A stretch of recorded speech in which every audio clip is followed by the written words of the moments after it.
Fellow Ghanaians, good evening. I thank you for welcoming me into your homes for the 16th time as the fight to defeat COVID-19 continues not only in Ghana, but across the world. Day in, day out, countries, including our own, institute measures to try to limit and contain the spread of the virus and return lives to normalcy. Some of these measures have been successful. Others have not worked, with some countries now experiencing hikes in infection rates and the emergence of what is referred to as a second wave of the virus.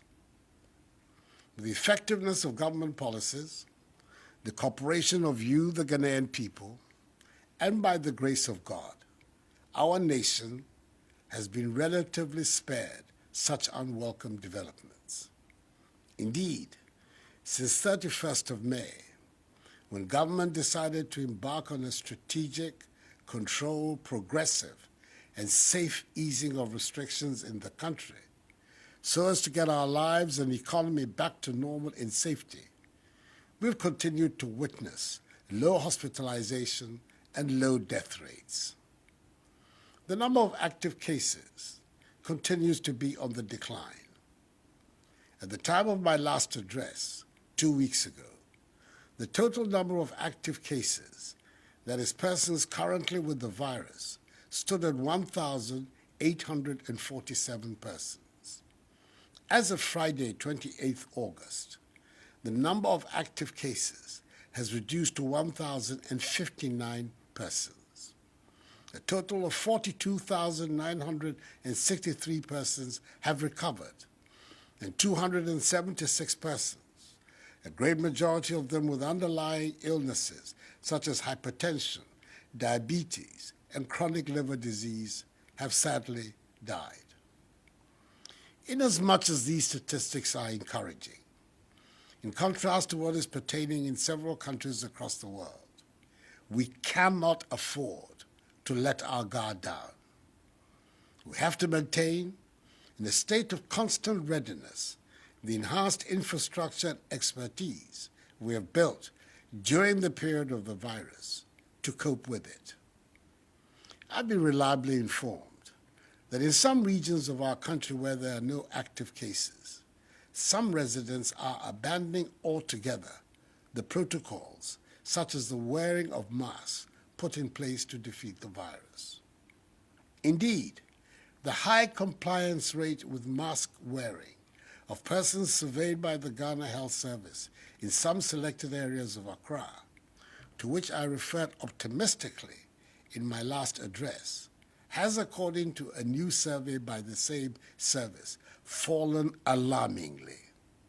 This is not acceptable, as the enhanced hygiene, mask wearing, and social distancing protocols must now be central features of our lives, and they must continue to remain so for some time to come until we see to the elimination of the virus from our country.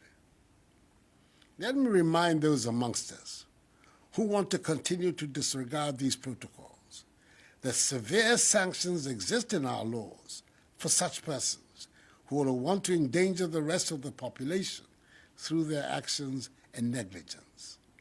The law enforcement agencies will, where necessary, apply these measures without fear or favor, ill will or malice, and without recourse to a person's ethnicity, gender, or religion. Fellow Ghanaians, in update number 15, I announced the easing of restrictions in some areas of national life. I also indicated my hope that preparations and simulation exercises underway, including the installation of COVID-19 testing facilities at Kotoka International Airport, would give us a clear indication as to whether or not we could reopen the airport on 1st September. After weeks of thorough work, I'm satisfied that it's safe to do so. Fellow Ghanaians, I'm glad to announce that Kotoka International Airport will reopen and resume operations from Tuesday, 1st September 2020. This decision has been communicated to all international airlines. It has been well established that the very first cases of COVID-19 in Ghana were imported into our shores. We are determined to make sure this scenario does not reoccur. The commitment to ensuring that the gradual easing of restrictions, including the reopening of our airport, does not lead to the importation or resurgence of the virus into our country is firmly in place. That is why the following measures have been taken and duly communicated to airlines wishing to resume flights to Ghana. First, any passenger arriving in Ghana must be in possession of a negative COVID-19 PCR test result from an accredited laboratory in the country of origin. The test should have been done not more than 72 hours before the scheduled departure from the country of origin. All airlines have been instructed to ensure compliance with this directive for all passengers wishing to travel to Ghana. And those airlines who fail in this regard will be duly sanctioned. Second, disembarking passengers must do so wearing face masks. Third, upon disembarking from the aeroplane, each passenger will undergo a mandatory COVID-19 test at the airport terminal at a fee to be borne by the passenger. The test result will be available within 30 minutes. 4, children under the ages of 5 will not be required to undergo testing at the airport. 5, passengers who test positive for COVID-19 will be handled by the health authorities for further clinical assessment and management.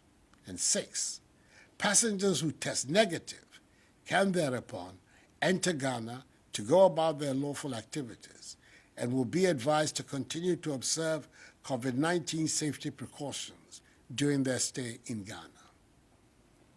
The Ministries of Information, Health and Aviation and their respective agencies, the Ghana Health Service, the Ghana Airports Company Limited, and the Ghana Civil Aviation Authority, will spell out in further detail the protocols surrounding the reopening of our international airport and the procedures to be adhered to by passengers arriving in Ghana at the COVID-19 media briefing tomorrow, Monday, 31st of August.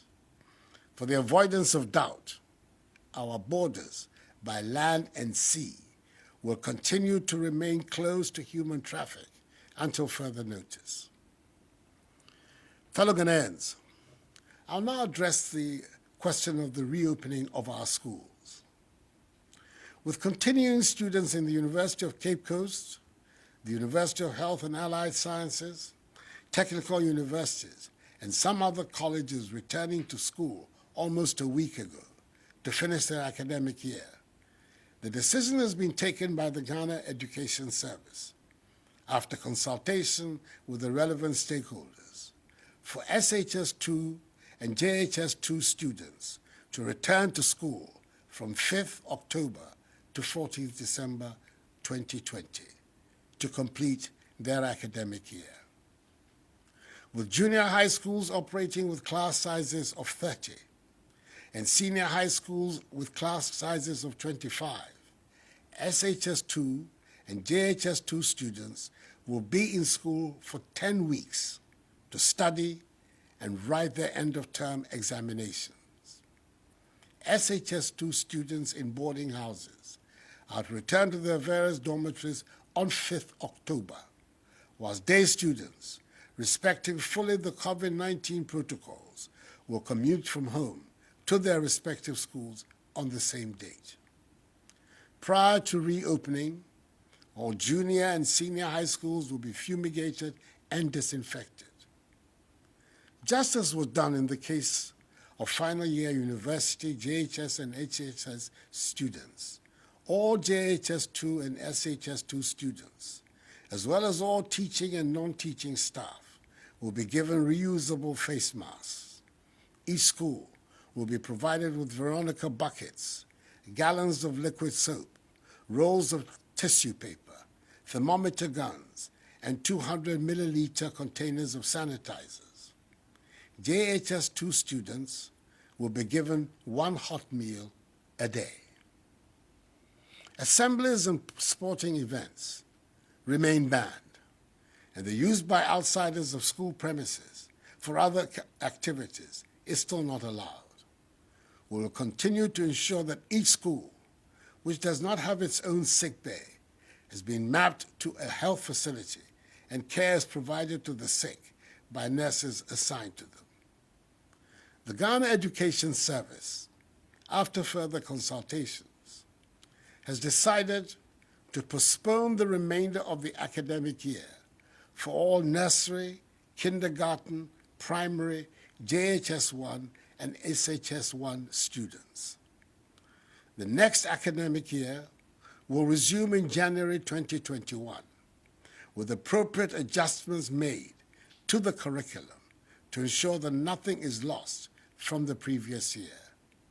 The relevant dispositions will also be made so that the presence at the same time in school of all streams of students can occur in safety. I appreciate fully the inconvenience and the financial burden the continued stay-at-home of children are posing to parents and guardians. Fellow Ghanaians, these are a necessary price to pay in our efforts to protect the lives of our children, as well as to limit and contain the spread of the virus in our country. In the next couple of weeks, a decision will also be taken on the resumption of contact sports, including football, taking into consideration the imminent participation of our national teams in international competitions. As a known lover of football, I know how devastating its absence has been, and it is my hope that very soon we will all have the pleasure of playing and watching the beautiful game again. Until then, non-contact sports are the only sporting events permitted to take place. Beaches, pubs, cinemas, and nightclubs are still to remain closed until further notice. All other institutions that have been cleared to function are to continue to do so in strict adherence to the COVID-19 protocols. Enuanom, yɛayɛ nhyehyɛeɛ a ɛbɛma ebinada ebe yɛbɛsan abue Kotoka International Airport. Mesrɛ mo, paa sɛ yɛpɛ sɛ yɛpamo yare ɛfiri yɛn man mu a, yɛn nyinaa nhyɛ mask no sɛ yɛfiri fie a, ɛno na ɛbɛbɔ yɛn ne yɛn man no ɛho ban. Anyamime, wɔtɔ gbagya no, yi ha wɔgbɛ ni wɔgbele Kotoka International Airport ekun jufo ni bane mi panye fai ke lele unta ni wo hwe helane ke je wo ma na mi wo fe wo mask ke wo hihia no ni ba wa wo ke wo ma. Fellow Ghanaians, the difficulties imposed on our everyday lives and the impact COVID-19 has had on our livelihoods must serve as sufficient motivation for us all to continue to adhere to the enhanced hygiene, mask wearing, and social distancing protocols that must characterize our daily routines in this country.